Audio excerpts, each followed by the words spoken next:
Para kekasih Allah banyak memiliki karomah, keajaiban yang tidak mampu dinalar logika, tapi mereka tidak pernah mempelajarinya. Karena hal tersebut secara langsung Allah berikan. Tidak pula mengulang-ulangnya bak sebuah atraksi di sebuah pertunjukan. Karena para kekasih Allah itu dijaga hatinya dari sifat yang tercela. Di antara kekasih Allah itu ada sahabat Nabi yang bernama Ala bin Hadrami radhiyallahu anhu. Sahabat Nabi yang soleh ini memiliki banyak karomah dan inilah kisahnya.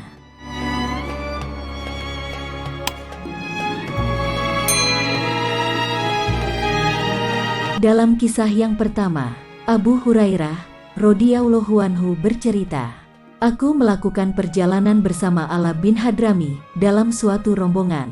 Lalu aku melihatnya berperilaku aneh yang tidak masuk akal. Kami berhenti di tepi pantai, lalu Ala berkata, 'Sebutlah nama Allah dan terjunlah ke laut.' Kami menyebut nama Allah, lalu menceburkan diri ke laut. Kami menyeberangi laut itu, tetapi airnya hanya setinggi kaki unta kami. Dalam perjalanan pulang, kami sampai di padang Sahara, padahal kami sama sekali tidak memiliki air. Maka kami mengadu kepada Allah.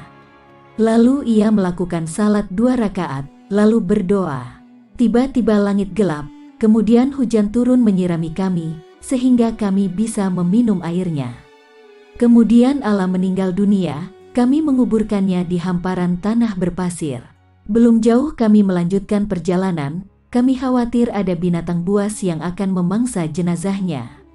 Maka kami pun kembali, namun pusaranya sudah tidak ada." Riwayat Abu Naim.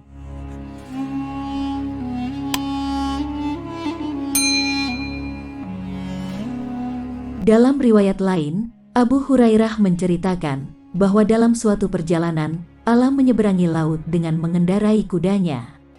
Ketika pulang, mereka sampai di sebuah padang Sahara, padahal mereka tidak memiliki air. Allah lalu berdoa kepada Allah, tiba-tiba memancar sumber air dari bawah tanah berpasir. Mereka minum dan merasa segar kembali, lalu melanjutkan perjalanan. Salah seorang dari mereka ketinggalan barang bawaannya, maka ia kembali lagi, tetapi tidak menemukan sumber air itu. Kemudian Allah meninggal dunia, padahal mereka tidak memiliki air untuk memandikannya. Tiba-tiba muncul mendung, lalu hujan pun turun. Mereka memandikan dan memakamkannya. Ketika mereka kembali ke tempat Allah dimakamkan, pusaranya sudah tidak ada. Riwayat Ibnu Sa'ad.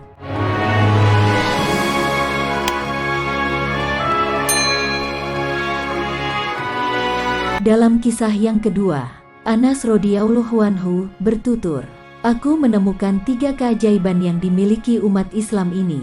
Seandainya Bani Israel yang memiliki keajaiban itu, niscaya umat-umat lain tidak akan mengadakan perjanjian dengan mereka."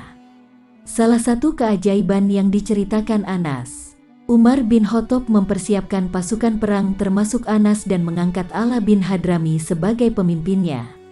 Selanjutnya mereka mendatangi medan peperangan dan melihat musuh telah mempersiapkan strateginya dengan menutup saluran-saluran air. Hari teramat panas, mereka dan binatang-binatang mereka merasa kehausan. Menjelang matahari terbenam, mereka salat 2 rakaat. Kemudian Ala bin Hadrami mengangkat tangannya, padahal di langit tidak ada apa-apa. Sebelum ia menurunkan tangannya, Allah mengirimkan angin dan memunculkan mendung.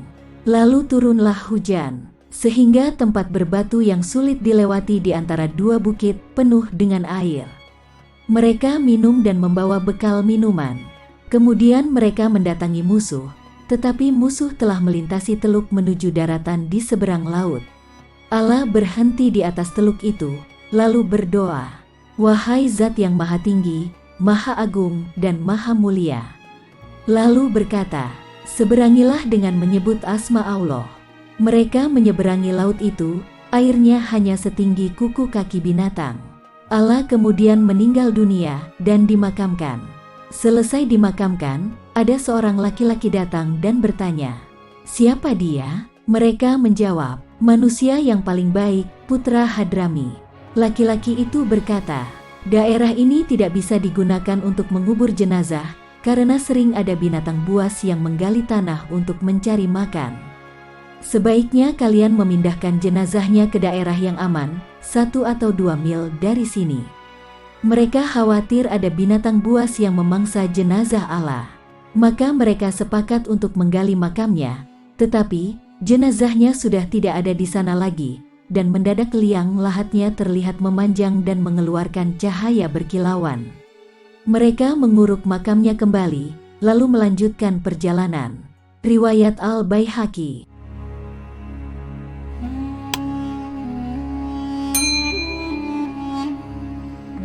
Dalam kisah yang ketiga, dalam kitab Al-Ghani li Abi Al-Faraj Al-Asbahani, kisah Ala bin Hadrami diceritakan secara panjang lebar berdasarkan riwayat Muhammad bin Jarir. Munjab bin Rashid, sahabat Rasulullah, menuturkan kisah tersebut sebagai berikut. Abu Bakar mengutus Ala bin Hadrami dan pasukannya untuk memerangi orang-orang murtad di Bahrain. Orang-orang muslim yang tidak murtad menyusul pasukan Allah sewaktu mereka berjalan di padang terbuka. Ketika sampai di tengah-tengah padang itu, Allah memperlihatkan kekuasaannya kepada mereka. Allah turun dari kendaraannya dan menyuruh pasukannya untuk turun. Di tengah malam, unta-unta mereka lari ketakutan sampai tak tersisa satupun, dengan membawa semua perbekalan dan tenda yang belum sempat mereka turunkan dari punggung unta-unta itu. Mereka tidak mengerti sekelompok hewan apa yang menyerang unta-unta itu, tetapi tidak menyerang diri mereka. Mereka saling memperingatkan untuk tetap waspada. Lalu pemberi aba-aba menyuruh mereka berkumpul. Allah kemudian berkata, "Apa yang telah menyerang dan mengalahkan kalian?" Orang-orang mengadu kepadanya, "Kita terjebak di tengah-tengah padang pasir tanpa air. Jika kita di sini sampai besok, meskipun matahari tidak menyengat, maka kita hanya pulang tinggal nama." Allah berkata, "Jangan takut. Bukankah kalian orang-orang muslim? Bukankah kalian berjuang di jalan Allah? Bukankah kalian penolong-penolong agama Allah?" Mereka menjawab, "Ya." Allah berkata lagi, "Bergembiralah. Demi Allah, Allah yang Maha Suci dan Maha Luhur, tidak akan menelantarkan kalian dalam kondisi seperti ini." Seorang muazin kemudian mengumandangkan azan salat subuh ketika fajar terbit. Allah salat bersama pasukannya. Sebagian dari mereka bersuci dengan tayamum, dan sebagian lagi masih dalam keadaan suci. Selesai salat, Allah berlutut diikuti oleh pasukannya. Allah berdoa dengan sungguh-sungguh, begitu juga pasukannya. Kemudian mereka melihat fata morgana. Belum selesai Allah berdoa, mereka melihat fata morgana lagi. Komandan perang berseru, "Air!" Allah berdiri, diikuti oleh pasukannya. Mereka mendekati air itu, lalu minum dan mandi. Matahari belum begitu tinggi ketika unta-unta datang dari berbagai arah mendekati mereka. Setiap orang menunggang satu unta, sehingga tak satu pun yang berjalan. Setelah minum, mereka merasa puas dan segar kembali, lalu melanjutkan perjalanan. Pada waktu itu, Munjab bin Rashid berjalan bersisian dengan Abu Hurairah. Setelah jauh dari tempat itu, Abu Hurairah bertanya kepada Munjab, "Menurutmu, di mana sumber air yang tadi kita pakai?" Munjab menjawab, "Aku orang yang paling mengetahui daerah ini." Abu Hurairah berkata, "Kalau begitu, mari kita kembali sampai kau bisa menunjukkan kepadaku sumber air tersebut." Munjab dan Abu Hurairah kembali ke tempat itu, tetapi keduanya tidak menemukan kolam dan jejak air itu. Munjab berkata kepada Abu Hurairah, "Demi Allah, meski aku tidak melihat kolam air, aku yakin ini tempat kita tadi, dan aku tidak pernah melihat air di tempat ini sebelumnya." Kemudian Abu Hurairah melihat sekeliling, tiba-tiba ada kantong kulit penuh dengan air. Abu Hurairah berkata, "Hai Munjab, demi Allah, inilah tempat itu. Mari kita isi kembali kantong kulit kita, lalu letakkan di tepi lembah." Munjab menimpah, "Ini adalah anugerah dan tanda kekuasaan Allah." Munjab meyakini hal itu, lalu memuji Allah. Kemudian Allah dan pasukannya melanjutkan perjalanan, hingga tiba di tempat bernama Hijr. Pasukan muslimin berperang dengan orang-orang kafir dan berhasil mengalahkan mereka di sana. Orang-orang kafir melarikan diri ke daratan di seberang laut. Mereka menyeberangi laut dengan menggunakan kapal. Allah mengumpulkan mereka di daratan tersebut. Allah memerintahkan pasukannya mengejar mereka dan berkhutbah, Allah yang Maha Agung dan Perkasa telah membuat kalian menghadapi pasukan setan dan perang yang berat pada hari ini. Dia telah memperlihatkan tanda-tanda kekuasaannya kepada kalian di daratan, agar kalian bisa mengambil pelajaran darinya untuk bisa menyeberangi laut ini. Bangkitlah untuk melawan musuh kalian. Perlihatkan kepada mereka bahwa kalian bisa menyeberangi laut meski tanpa kapal. Karena Allah juga telah mengumpulkan mereka di daratan tersebut. Pasukannya menjawab, kami akan melakukannya, kami tidak akan takut. Demi Allah, kami telah berhasil menaklukkan padang Sahara tadi, maka kami yakin Allah akan menolong kami untuk menaklukkan lautan itu. Allah dan pasukannya melanjutkan perjalanan sampai tiba di tepi laut. Mereka melintasi laut itu dengan naik kuda, beserta binatang angkutan, sekawanan unta, bagal, dan ada pula yang berjalan kaki. Allah membaca doa, wahai Zat yang Maha Pengasih, di antara yang pengasih, yang Maha Mulia, yang Maha Bijaksana, tempat berlindung, yang Maha Hidup, yang menghidupkan yang mati, yang Maha Hidup, lagi Maha Menegakkan. Tiada Tuhan selain Engkau, wahai Tuhan kami.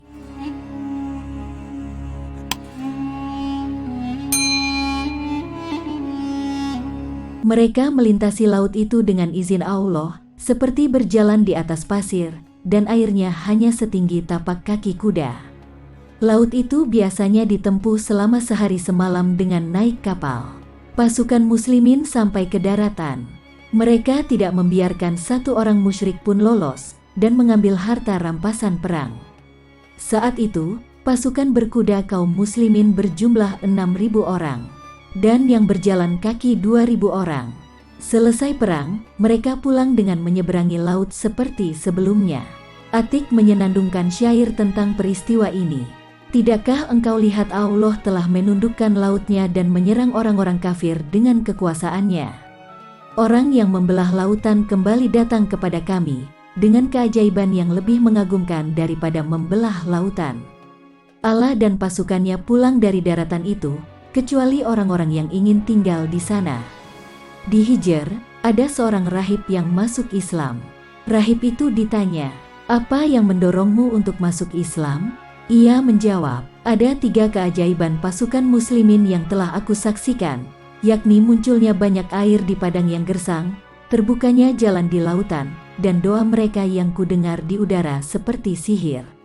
Setelah menyaksikannya, aku takut Allah akan memperburuk keadaanku bila aku tidak masuk Islam. Orang-orang bertanya, doa apa itu? Ia menjawab, ya Allah, Engkaulah yang Maha Pengasih dan Penyayang. Tiada Tuhan selain Engkau, yang menciptakan segala sesuatu yang sebelumnya tidak ada, yang Maha Kekal dan tidak pernah lengah, yang Maha Hidup dan tidak akan mati, yang menciptakan sesuatu yang terlihat dan tak terlihat.